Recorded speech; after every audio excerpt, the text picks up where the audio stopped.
தேசம் இரவு செய்திகள். தேசம் செய்திகள் உங்களுக்காக கொண்டு வருவது மோக்ஷானா. மாயிகாவின் சொத்துக்களுக்கு பாதுகாவலர்களாக இருக்க வாருங்கள். இந்திய இளைஞர்களுக்கு தான்ஸ்ரீ சா விக்னேஸ்வரன் அழைப்பு. தேசம் செய்திகளுடன் குணாளன் மணியம். மாயிகாவின் சொத்துக்களுக்கு பாதுகாவலர்களாக இருக்க வாருங்கள் என்று இந்திய இளைஞர்களுக்கு தான்ஸ்ரீ சா விக்னேஸ்வரன் அழைப்பு விடுத்துள்ளார். இந்தியர்களின் நலனை முன்வைத்து செயல்பட்டு வரும் மாயிகா தலைமைத்துவம் இந்திய மாணவர்கள் இளைஞர்கள் நலனுக்கு முக்கியத்துவம் வழங்கி வருவதால் மாயிகாவின் சொத்துக்களுக்கு பாதுகாவலர்களாக இருக்க வாருங்கள் என்று சலாயாங் கேபிட்டல் மண்டபத்தில் நடைபெற்ற ப்ளூஸ் பிரதர்ஸ் ஏற்பாடு செய்திருந்த எங்கள் அண்ணா விக்னேஸ்வரன் விருந்து நிகழ்ச்சியில் உரையாற்றுகையில் தான்ஸ்ரீ சா விக்னேஸ்வரன் அவ்வாறு அழைப்பு விடுத்துள்ளார். கடந்த 1947 இந்தியாவிற்கு சுதந்திரம் வாங்கி தரும் நோக்கத்தில் திரு ஜான் டிவி அவர்களால் உருவாக்கப்பட்டது.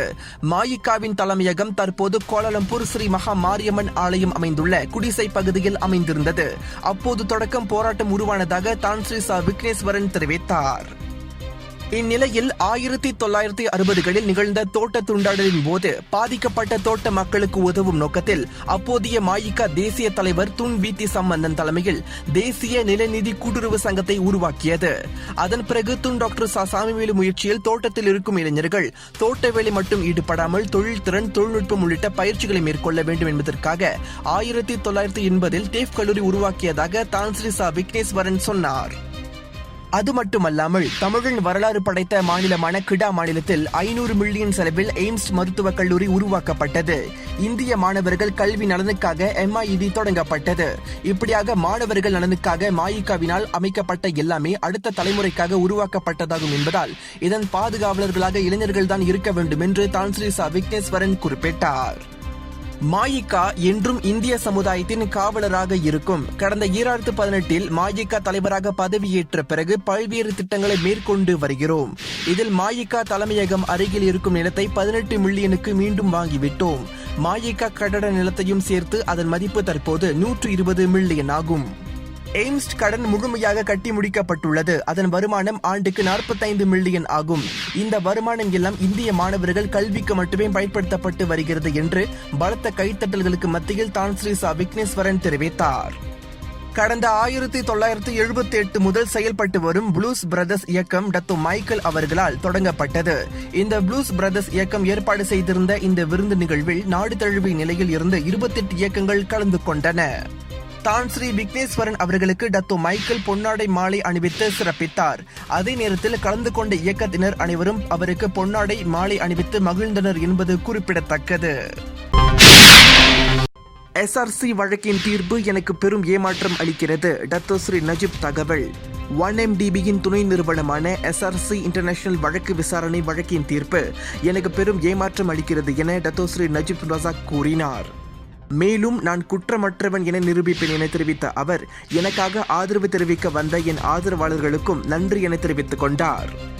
இதனிடையே Dato Sri Najib Razak SRC international ஊழல் வழக்கில் 7 குற்றச்சாட்டுகளிலும் குற்றவாளி என தீர்ப்பு அளிக்கப்பட்டு 12 ஆண்டுகள் சிறை தண்டனையும் 21 கோடி வெள்ளி அபராதமும் விதிக்கப்பட்டிருந்தது குறிப்பிடத்தக்கது. குறிப்பு: நேற்றைய தேசம் டிவி மலேசிய செய்தி அறிக்கையில் அபராத தொகை 2 கோடியே 10 லட்சம் வெள்ளி என்று தவறாக வாசிக்கப்பட்டிருந்தது. தவறுக்கு வருந்துகிறோம். தேசம் டிவி மலேசியா. அந்த மாதிரி பண்றவங்க வந்துட்டு செருப்பால் அடிச்சாலும் அவனுக்கு தப்பு இல்லை. பொறாமப்படுறவங்களை பற்றி நான் கவலைப்படுறதே இல்லை. ஏன்னா பொறாமப்பட்டா வந்துட்டு ரொம்ப பேர் இளைஞர்களுக்கு தவறான வழிக்கு போயிடுறாங்க. தேச தளபதி களம். மக்கள் நலனுக்காக தன்னலம் கருதாது அர்ப்பணிப்பு உணர்வோடு சேவையாற்றும் மக்கள் தொண்டர்கள், சமூக நல சேவையாளர்களை அடையாளம் காணும் ஒரு தளம் தேச தளபதி களம். பூமியில் நேராக வாழ்பவர் எல்லோரும் சாமிக்கு நிகரில்லையா? பிறர் தேவை அறிந்து வாரிக் கொடுப்பவர்கள் தெய்வத்தின் பிள்ளை இல்லையா? யார் அந்த தெய்வத்தின் பிள்ளை? ஜூலை 27 திங்கட்கிழமை தொடங்கி ஜூலை 31 வெள்ளிக்கிழமை வரையில் தேசத்தின் முதல் தேச தளபதியாக கருணை உள்ளம் கொண்டவராக முருகப்பெருமான் ஆசியில் மக்களுக்கு தொண்டாற்றி வரும் மக்கள் தொண்டர் தொழிலதிபர் AK தேவராஜாவில் அழகப்பன் வலம் வருகிறார். நான் வந்துட்டு ஆடம்பர வாழ்க்கைக்கு நான் போனாலும் நம்ம இன்னைக்கு பழச மறந்துடக்கூடாது. ஆடம்பர வாழ்க்கை நம்ம வாழ்றோம்னாக்கா வந்துட்டு ஆடம்பரம் அப்படின்னா அது டெஃபினெட்லி அனாவசியம் தான். ஓகேங்களா? அதாவது பொதுவாக வாழ்றதுக்கு உண்றதுக்கு உணவு, இருக்க இடம், கொடுத்த உடை, போதுமான அளவு நல்லா இப்போ ஒரு காடி, ஒரு மோட்ரு, இந்த மாதிரி பயணிக்கிறதுக்கு வந்து ஒரு வாகனம் இருந்துட்டாலே ஒரு போதுமான அளவு கரெக்டான வாழ்க்கை தான் வாழ்கிறாங்கன்னு சொல்லணும். ஊடகத்துறையில் 30 ஆண்டுகள் அனுபவம் பெற்ற பிரபல ஊடகவியலாளர் குணாளன் மணியம் தயாரித்து தொகுத்து வழங்குகிறார். வணக்கம் நேயர்களே, நான் தேசம் குணாளன் மணியம். தேச தளபதி நிகழ்ச்சியில் உங்களை சந்திக்கிறதுல பெரும் மகிழ்ச்சி அடைகிறேன். இந்த தேச தளபதி நிகழ்ச்சியை நீண்ட காலமாக தயாரிக்க வேண்டும் என்று நாங்கள் தேசம் நினைச்சிருந்தோம். அது இன்றைக்கு ஈடேறிக்கிறது. உன்னை அறிந்தால் நீ உன்னை அறிந்தால் வாழ்க்கையில் போராடலாம், உயர்ந்தாலும் தாழ்ந்தாலும் தலை வணங்காமல் நீ வாழலாம். இந்த எம்ஜிஆர் பாடல் வரிகளுக்கு ஏற்ப தன்னை அறிந்ததால் இன்று ஒரு மாமனிதராக, மக்கள் தொண்டராக வலம் வந்து கொண்டிருக்கிறார் ஒரு முக்கியமான பிரமுகர். அவரை தான் இன்னைக்கு சந்திக்க போகிறோம். தேச தளபதி களம் காண தவறாதீர்கள். இது ஒரு தேசம் டிவி மலேசியா தயாரிப்பு. டத்தோஸ்ரீ நஜீப் ஆதரவாளர்களின் நடவடிக்கைகள் மிகுந்த வருத்தத்தை தருகின்றது. Dato doctor Noor Hisham Abdullah கருத்து. முன்னாள் பிரதமர் டத்தோஸ்ரீ நஜீப்பின் வழக்கு தீர்ப்புக்காக வந்திருந்த அவரின் ஆதரவாளர்கள் நீதிமன்ற வளாகத்தில் நிர்ணயிக்கப்பட்ட நிர்வாக நடைமுறையை பின்பற்றாத நிலையும் சமூக இடைவெளியும் இல்லாமல் செயல்பட்டது மிகுந்த வருத்தத்தை ஏற்படுத்தியதாக சுகாதாரத்துறை தலைமை இயக்குநர் Dato doctor Noor Hisham Abdullah கூறினார். முகக்கவசம் அணிய வேண்டும், சமூக இடைவெளியை முறையாக பின்பற்ற வேண்டும், SOPயை அலட்சியம் செய்யக்கூடாது என்று கூறினாலும் பொதுமக்கள் இப்படி செயல்படுவதால் புதிய நோய் தொற்று உருவாகலாம் என அவர் தனது வருத்தத்தை தெரிவித்தார். டத்தோஸ்ரீ நஜீப் துன் ரசாக் வழக்கு தொடர்பில் நேற்று நீதிமன்றத்தில் குழுமியிருந்த அவரது ஆதரவாளர்கள் சமூக இடைவெளி பின்பற்றப்படவில்லை என்பது குறிப்பிடத்தக்கது. அமைதியான ஆத்ம பயணத்திற்கு முறையான சடங்குகள் தேவை. இந்த முறையான இறுதி சடங்குகளுடன் நல்ல முறையில் சுருக்கத்தை தேடிச் செல்ல நீதி ஒரு சுமையாக இருக்கக்கூடாது என்பதற்காக மோக்ஷானா நிறுவனம் கொண்டு வந்துள்ள தூரநோக்கு திட்டத்தில் பங்கு பெறுங்கள். இறுதி சடங்கு காரியங்களை ஒன்றிணைந்து ஒரே குடையின் கீழ் செயல்படுத்த சம்பந்தப்பட்ட நிறுவனங்கள் வரவேற்கப்படுகின்றன. நித்திய சொர்க்கத்திற்கு அமைதியான பயணம். Mokshana. Mokshana விவரிமன் services centre and பிரஹாட். மேல் விவரங்களுக்கு www.mokshana.com.my இணையத்தை வலம் வரலாம். தொடர்புக்கு 03-806914444. வேலியை தாண்டி நீதிமன்றத்தினுள் நுழைய முயன்ற ஆடவனை போலீசார் கைது செய்தனர். கோலாலம்பூர் உயர்நீதிமன்றத்தினுள் அத்துமீறி வேலியை தாண்டி நுழைய முயன்ற ஆடவனை போலீசார் கைது செய்தனர். அந்த ஆடவர் செவ்வாய் அன்று மாலை சுமார் 6:30 மணியளவில் இந்த நடவடிக்கையில் ஈடுபட்டார் என செந்தூல் மாவட்ட துணை ஆணையர் S. சண்முகமூர்த்தி கூறினார். இதனிடையே சுமார் 700 பேர் கூடியிருந்த அந்த இடத்தில் இம்மாதிரி நடவடிக்கையினால் சம்பந்தப்பட்ட அந்த ஆடவன் கைது செய்யப்பட்டு அருகிலுள்ள காவல் நிலையத்திற்கு அழைத்து செல்லப்பட்டு விசாரிக்கப்படுவார் என அவர் தெரிவித்தார். அதோடு சுமார் 200 பேர் கோலாலம்பூர் காவல்துறையினரும் செந்தூல் மாவட்ட காவல்துறையினரும் பாதுகாப்பு பணியில் ஈடுபட்டிருந்தனர் என்பது குறிப்பிடத்தக்கது. நீதிமன்ற தீர்ப்பை தேசிய கூட்டணி மதிக்கிறது. பிரதமர் தான் ஸ்ரீ முஹிடின் யாசின் கருத்து. முன்னாள் பிரதமர் டத்தோஸ்ரீ நஜீப்பிற்கு வழங்கப்பட்ட நீதிமன்ற தீர்ப்பை நாங்கள் மதிக்கிறோம் என பிரதமர் தான் ஸ்ரீ முஹிடின் யாசின் தெரிவித்தார். நீதிமன்றம் மீது மக்கள் பெரும் நம்பிக்கை கொண்டுள்ளதோடு எந்த ஒரு அரசியல் தலையீடும் இல்லாமல் நீதிமன்றம் செயல்படுவது இது புலப்படுத்துவதாக பிரதமர் ஒரு ஊடக அறிக்கையின் வாயிலாக தெரிவித்தார். இதனிடையே ஆளும் தேசிய கூட்டணி அரசாங்கம் நீதித்துறையின் மீது அதீத நம்பிக்கை கொண்டிருப்பதோடு நீதியின் மாண்பை நிலைநாட்டுவதிலும் உறுதியுடன் உள்ளதாகவும் அவர் தெரிவித்தார்.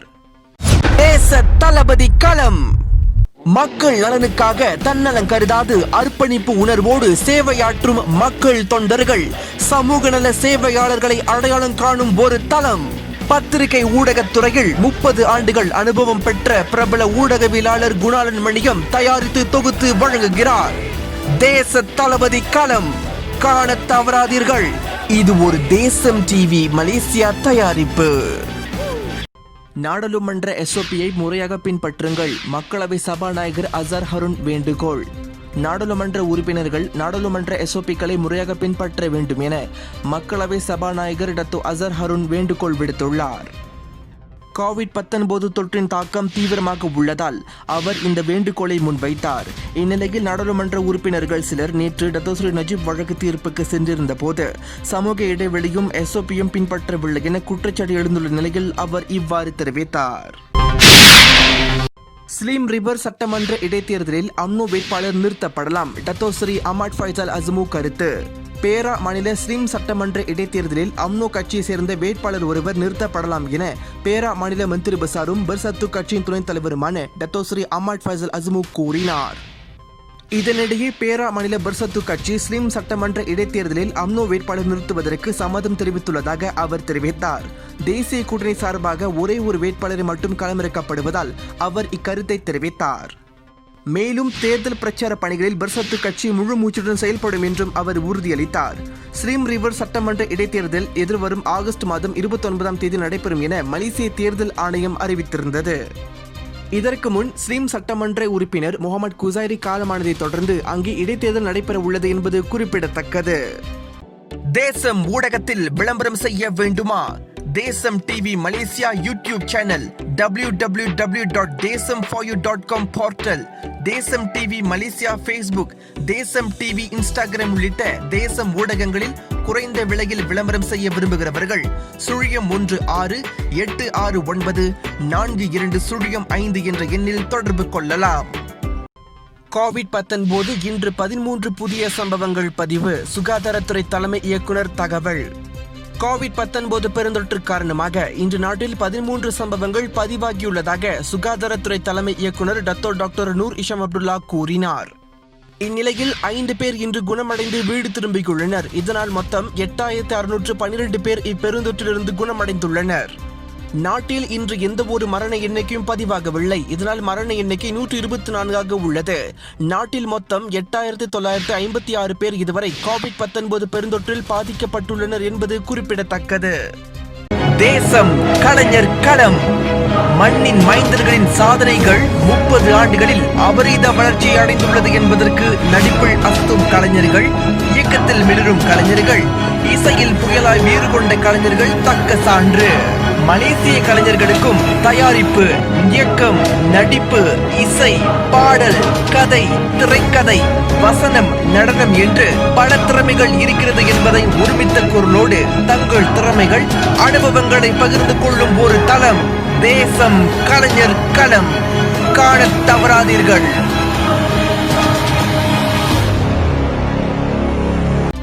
மேலும் சமூகம், சமுதாயம், வர்த்தகம், சுகாதாரம், மக்கள் பிரச்சனை உள்ளிட்ட செய்திகளை தெரிந்து கொள்ள தேசம் தொலைக்காட்சியை பின்தொடருங்கள்.